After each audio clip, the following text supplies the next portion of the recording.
Good morning, student. We are learn about bit and bytes today. Bits और bytes क्या होते हैं? Bits और byte कंप्यूटर मेमोरी को मेज़र करते हैं. जैसे हम कोई भी चीज़ें अक्षर से पहचानते हैं. किससे पहचानते हैं? अक्षर से. वैसे ही हमारा कंप्यूटर बिट लैंग्वेज और बाइट लैंग्वेज समझता है. क्या समझता है? Byte language. उसके पास हर एक चीज़ का अपना एक बाइट कोड होता है. Byte code in the sense वो हर चीज़ को एक कोड फॉर्म में लिखता है. जैसे हमने लिखा ए, जैसे हमने यहाँ पे लिखा ए, तो हमने तो सिर्फ ए लिखा ताकि हमें समझ में आए. बट कंप्यूटर ये ए समझता है क्या? No, computer not understand English, Hindi, Marathi, Urdu, Punjabi all language. Computer cannot understand these language. Computer is always understand their coding language. Which language? Coding language. Computer हमारा क्या समझता है? सिर्फ कोडिंग लैंग्वेज. तो ये ए हमारे वर्ड है, ये हमारा वर्ड है, ये इंग्लिश वर्ड है, इसलिए हमें समझ में आता है. But computer never understand this. Computer always understand bit, bytes and bits form of language. ये क्या है? कोडिंग लैंग्वेज है. तो जैसे ए का उसके पास में खुद का एक कोड होता है. जैसे 100000101. ये क्या हो गया? एक कोडिंग लैंग्वेज. दैट मीन्स आप ए इधर पुटअप करते हो, आप अपने सिस्टम में ए ज़रूर पुटअप करते हो, राइटिंग कीबोर्ड से आप लिखते हो ए, पर वो कंप्यूटर में ऑलरेडी फेड होता है उसका कोड. तो वो सीपीयू क्या अंडरस्टैंड करता है? उसका ये कोड. मतलब विद इन अ सेकेंड से भी ज़्यादा फास्ट प्रोसेस होती है. अगर आपने ए टाइप किया, कंप्यूटर समझ जाता है वो ये नंबर का कोड यूज़ कर रहा है. बी टाइप किया तो बी का एक अलग कोड होगा, 00010101. ये होगा उसका कोड. ऐसे ही उसके पास हर एक लेटर और हर एक वर्ड के अपने क्या है? एक कोडिंग है. तो अब हम देखेंगे बिट्स और बाइट. तो उस कोडिंग को क्या कहते हैं? बिट्स. क्या कहते हैं? बिट्स. और बिट्स मिलता है, छोटे छोटे बिट्स को मिला के एक बाइट बनता है. तो हम देखते हैं computer memory both primary and secondary measure in bytes. Primary और सेकेंडरी दोनों मेमोरी हमारी काई में मेजर होती है बाइट्स में. One byte 8 equal to 8 bit. एक बाइट कितने का होता है हमारा? 8 बिट्स का. एक बाइट मतलब ओनली 1 बाइट्स हमारा कितने का होता है? 8 बिट्स का. बिट्स मतलब 1 to 8 नंबर समझ लो, या छोटी छोटी एक पार्टिकल होता है. जैसे हमारी पेंसिल, इसकी ये नोक हज़ारों छोटे छोटे पार्टिकल से जुड़ के एक हमारी पेंसिल बनी है. वैसे ही कंप्यूटर की एक अपनी बाइट और बिट्स होती है. तो each byte store information as either 0 or 1. Her bytes की कितनी इंफॉर्मेशन होती है? 0 to 1. उसके बीच में कोडिंग होती है. It may scenes amazing but true that all data, whether text, number, image, sound or video, is converted into 0 or 1 once.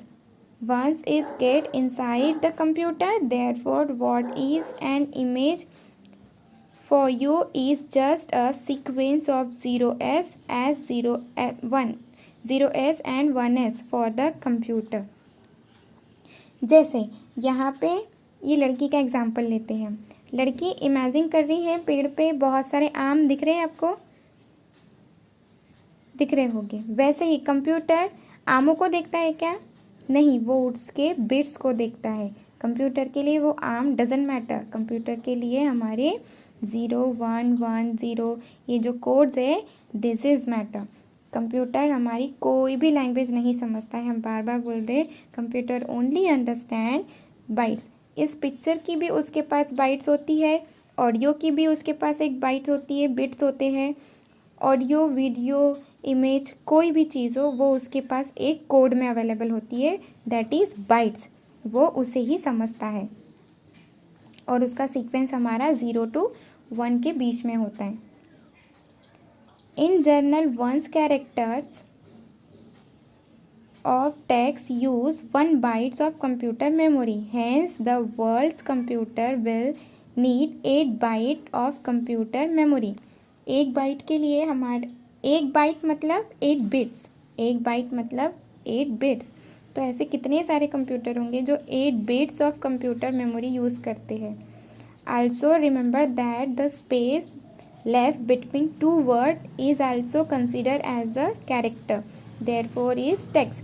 जब हम कुछ टाइप करते जैसे यहाँ पे लिखा हुआ है रिमेंबर, यहाँ स्पेस छुटी है, दैट स्पेस छुटी, हम स्पेस इसलिए छोड़ते हैं ताकि हमें खुला खुला देखकर समझ में आए। बट कंप्यूटर इस स्पेस को भी एक कैरेक्टर समझकर यूज़ करता है। जैसे हमारा स्पेस भी उसका एक बाइट हुआ, मतलब उतनी जगह छोड़ के दूसरी, उतनी जगह छोड़ के दूसरी, तो ये भी उसके लिए एक कैरेक्टर ही प्ले करता है। Computer era next, giga, did you know giga is Greek word that means, Giga is a Greek word that means giant.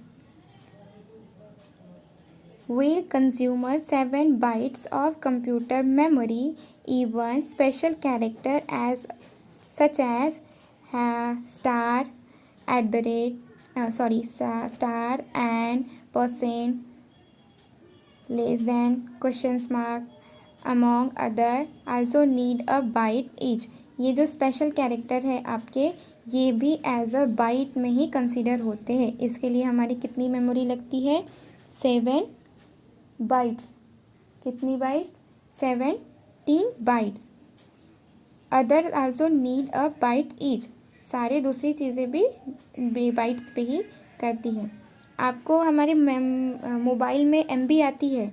MB मतलब क्या होता है? Mega bytes. क्या होता है? Mega bytes.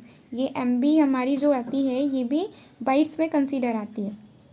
बट सबको क्या पता होता है? इतनी MB उतनी MB, पर कितनी MB से कितनी MB बनती है वो हम देखेंगे। These days computer memory is measured in kilobyte, megabyte, gigabyte and even terabyte. तो 1 किलोबाइट मतलब कितनी बिट्स होती है? बिट्स मतलब छोटी वाली, बाइट्स 8 बिट्स को मिला के बाइट बनता है। जैसे 2 बिट्स मिलाएंगे तो हमें कितनी बिट्स लगेगी? 16 बिट्स। 3 बाइट्स के लिए 24 बिट्स लगेगी। ऐसे ही करके हमारे आगे बढ़ता है। तो 1 किलोबाइट मतलब KB। आपका कोई इमेज आपने देखा हो सेटिंग में जाके कि वो कितने में छोटी छोटी KB में स्टोर होता है, मतलब वो किलोबाइट में स्टोर होता है। तो 1 किलोबाइट के लिए कितनी बाइट्स लगती है? 1024 बाइट्स। 1 MB के लिए कितनी किलोबाइट्स लगती है? 1024 किलोबाइट्स। मतलब आपकी 1 MB कितने बाइट की आती है? 1024 बाइट। दैट मीन्स आप कैलकुलेट कर सकते हो कि आपके फ़ोन में एग्ज़ाम्पल ले लो, एक एग्ज़ाम्पल ले लो कि आपके फ़ोन में कितने MB आती है? 100 MB आती है। तो 1 MB के लिए हम कितना किलोबाइट्स लेते हैं? 1024 किलोबाइट्स लेते हैं। तो 100 MB के लिए कितना होगा? इसको आप 100 से मल्टीप्लाई कर दो और इसका आंसर आपका हो जाएगा। मतलब 100 MB के लिए हम हमारी उतनी किलोबाइट्स यूज़ करते हैं। तो 1 MB के लिए हो गया हमारा 1024 किलोबाइट्स। 1 गीगाबाइट्स के लिए हमारा यूज़ होता है 1024 मेगाबाइट्स, और 1 टेराबाइट्स के लिए 1000। मतलब आपकी इतनी MB मतलब 1 GB, इतनी MB मतलब 1 GB होता है। आपको आता है 1 GB डाटा, मतलब कितने MB होता है उसमें? 1024 MB होता है। 1 टेराबाइट मतलब 1024 गीगाबाइट, मतलब it's the most amount of data.